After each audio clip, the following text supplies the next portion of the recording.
semua anak-anak desa Purbayani suka rebung atau tunas bambu muda. Habis rasanya enak banget sih. Iya ga, iya Bi. Ngan rada gede.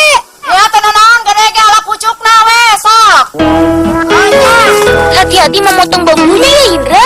Banyak bulu bambunya tuh. Kalau kena kulit bisa bikin rasa gatal dan panas.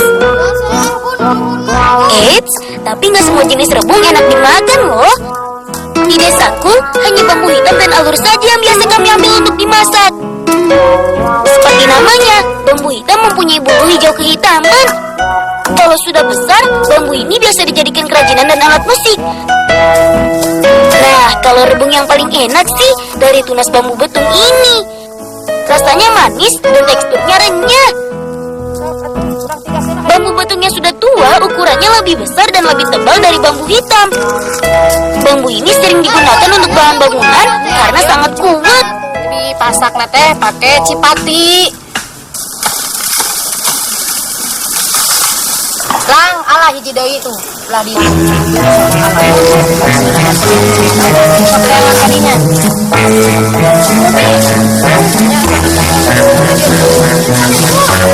Untung saja ada ibu yang menemaniku bertualang hari ini. Jadi urusan membersihkan bulu bambu tinggal serahkan pada beliau saja. Kayaknya kurang nih. Kalau rebungnya cuma 2, aku kan makannya banyak. Ayo bun, tos bun. Awalnya sampai ke tadi orang esek deui kieunya. Herangnya Bu, itu teh. Herang. Wayahna we da ngaranna ge dileuweung. Karena nggak hati-hati, aku kena serangan bulu bambu juga deh. Wih, gatal. Lang atos da urang wih yuk ah. Atos beres ayeuna mah. Ayo Ndra. Ya Bu kade kan Bu urang bantuan ka Abi. Ndra.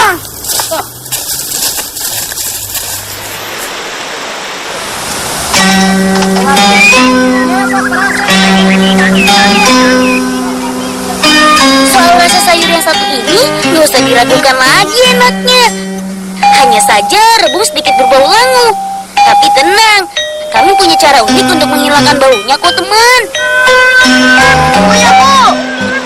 Ya sok kadieukeun lang, urang teukeun tungna, bungkus. Sebelum dimasak, rendam rebung di aliran air mengalir selama 2-3 hari. Dengan begini, bau tidak sedap dan rasa pahit rebung akan hilang.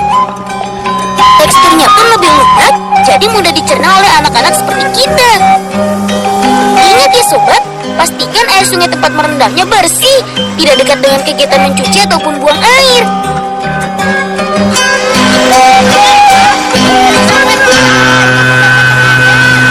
Lang ayo lang ah. Ayo Ndra, Tundra ayo. Sudah sampai di Curug Cirahong tapi nggak berenang, rasanya kurang seru.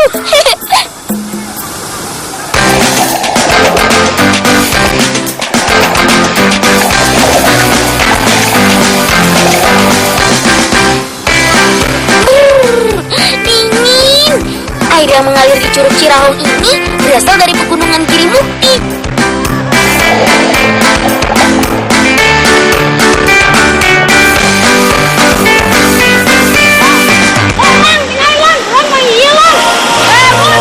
Si Indra dapat batu alam tuh. Bagus ya warnanya. Nya batu hejo eta mah sae. Jika dia canda, kurang damelkeun ieu liontin.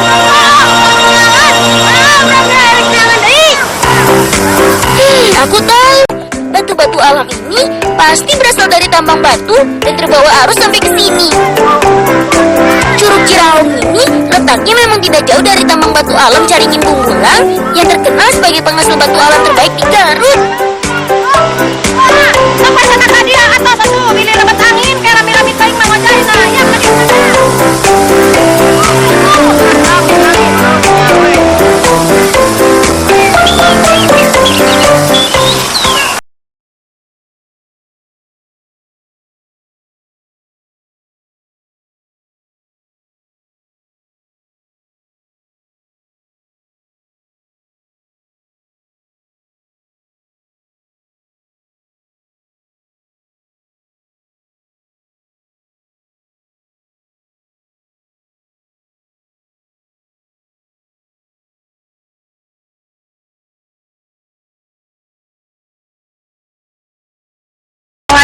ontin.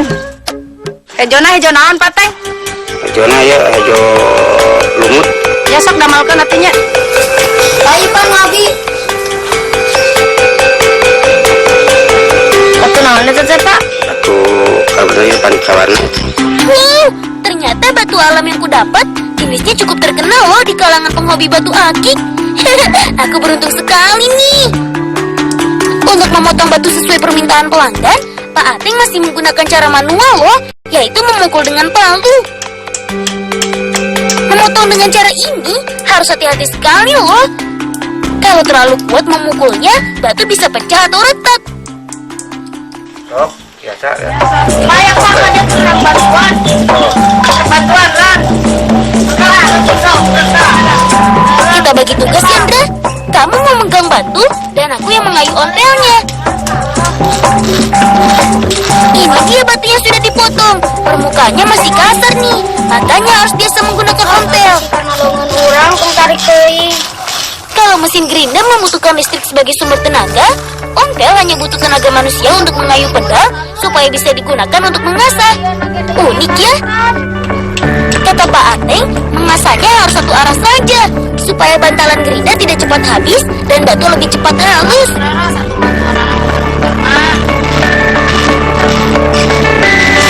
Pak keserang tuh acan Pak. Dia tinggal moles.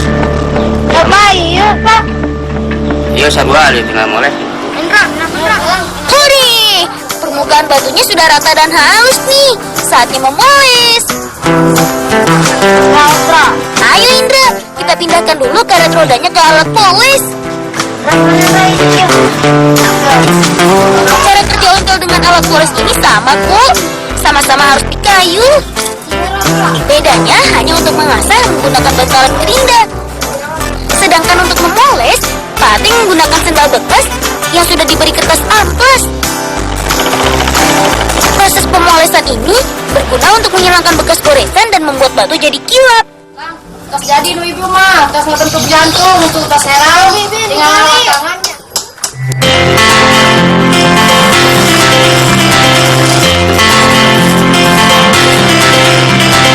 Ih, gak nyangka deh. Ternyata ibu jago juga nih memoles.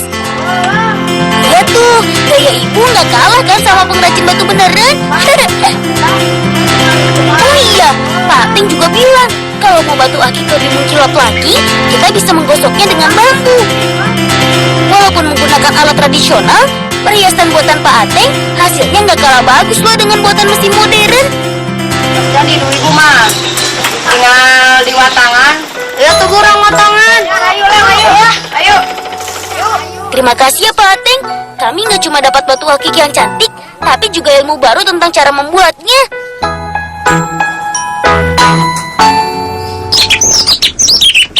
Kak, orang jangan disayang manuk yuk. Hayu, rek mangsak kieu ningan.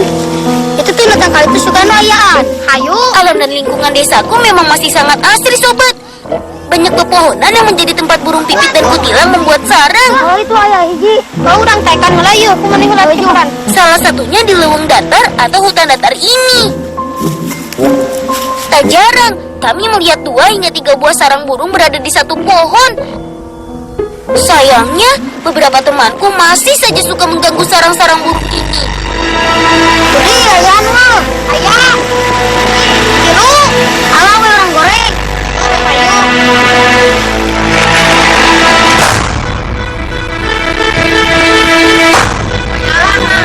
Aku yang nongol manukku. Mana orang sabarkan ku ibu, orang carikan barudakna mana. Nah mana yang sayang manuk? Bae weda urang da capek ngalana. Mani bejaan dapat aya we ngalawan. Nah, sayang manuk dialaan. Mohon ibu kaduhung diala. Keus gede emang geus bisa hiber mah gede lepaskeun. Etan gede lepaskeun. Ya eta mah ka dieu kun ngiberkeun heuh. Heuh lah. Nah, gitu dong. Ini baru sahabat bolang namanya, yang cinta alam dan selalu menjaga lingkungan. Ayo kita ke pantai. Bapak sebentar lagi pasti sampai.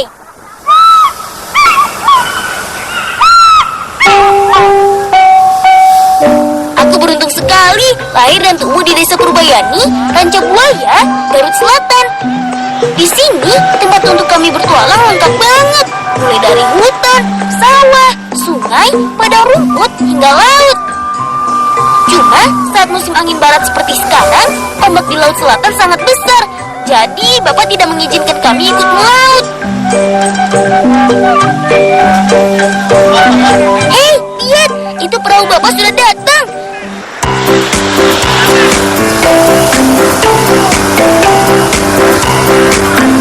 Ulang bawa ya lauk nak itu, ulang.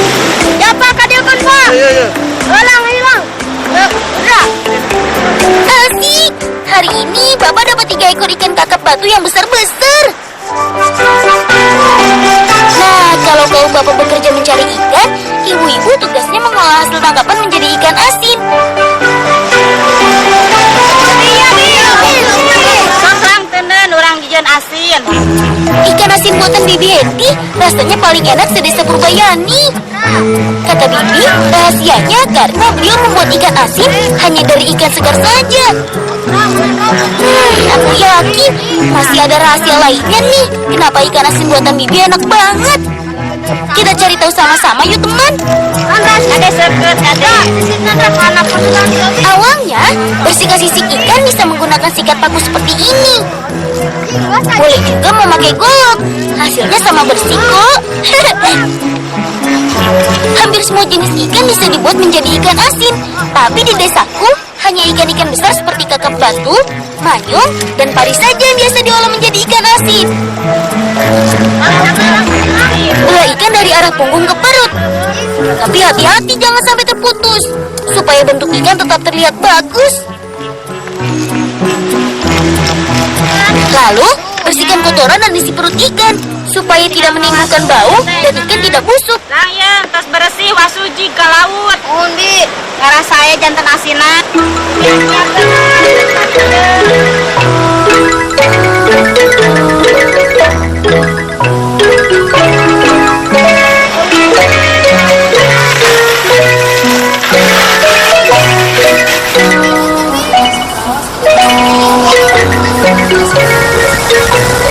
Cuci ikan di air mengalir seperti ini, agar bersih dari semua kotoran yang menempel. Orang buruk ka dia, orang uyahan, sandak laukna burukan.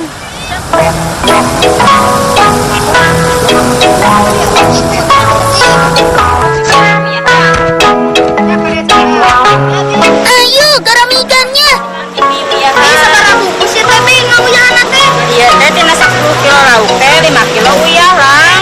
Besar uyahan. Untuk membuat ikan asin, memang harus menggunakan garam kristal, sobat. Karena rasanya tidak terlalu asin seperti garam halus. Garam kristal mempunyai sifat mengisap air. Jadi semakin banyak garam ditaburkan, maka semakin cepat juga ikan kering. Dan gak perlu khawatir rasanya terlalu asin. Kalau sudah, diamkan ikan yang sudah digarami selama 2 hari. Igus beres cantik. Mohon lang, tas beres ya mayu atuh orang ninggal anu tos kayak ngabacem 2 dinten 2 wengi teh. Ayo tuh Bapak. Asik, Bibi punya ikan yang sudah siap dijemur. Jadi kami nggak perlu lama menunggu deh. Wah, ikan yang sudah 2 hari digarami, teksturnya berubah menjadi lebih padat dan empuk. Supaya cepat kering, jemur bagian ikan yang di belah menghadap matahari. Senangnya bisa membantu Bibi sekaligus mendapat ilmu baru.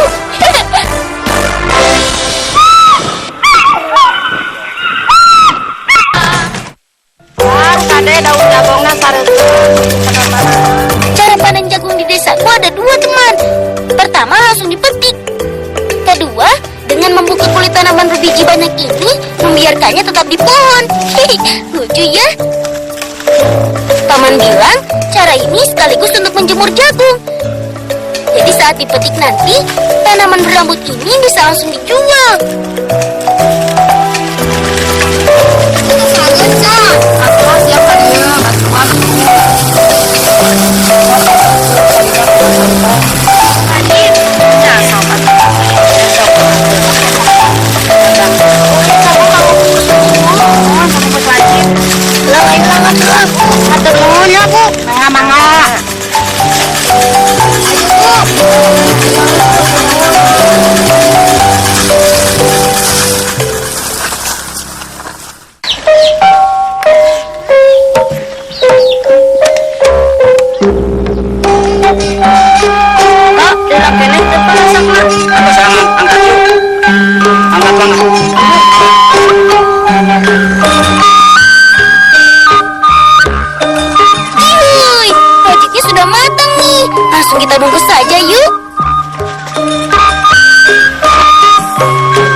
jagung yang sudah dibersihkan dan dipotong-potong dengan ukuran 10 cm. Caranya, ambil 1 sendok wajit, lalu letakkan di bagian tengah kelobot. Kemudian lipat kedua ujung kelobot sambil sedikit ditekan. Ria menggunakan kelobot untuk membungkus wajit karena tidak lengket dan bahannya mudah didapat. Ozzy, Indra, mana lagi nih kelobotnya? Masa kalian kalah cepat mengguntingnya sama ibu? Potong teh. Susun wajik yang sudah dibungkus dalam tampah. Selanjutnya, jemur di panas matahari selama 1 hari.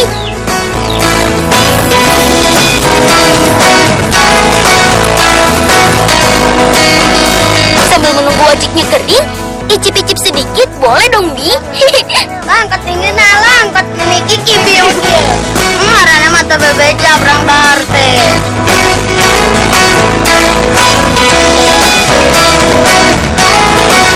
Iya, rosannya, Bi. Ya, mana?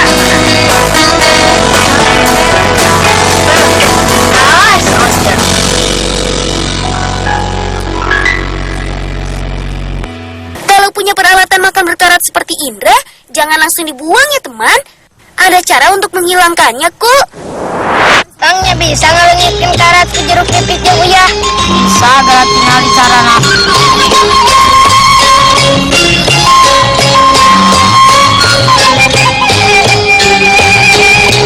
Pertama, taburkan garam pada bagian karat. Lalu lumuri dengan perasan jeruk nipis atau lemon. Diamkan selama 2 hingga 3 jam. Selanjutnya, gosok dengan sisa perasan jeruk tadi. Lihat, karatnya hilang. Sendok dan garpu Indra sekarang bersih seperti baru lagi. Ibu Indra pasti senang. Petualangan bersama ibu dan sahabatku hari ini memberiku banyak pelajaran untuk selalu menjaga persahabatan, juga mencintai alam dan budayaku.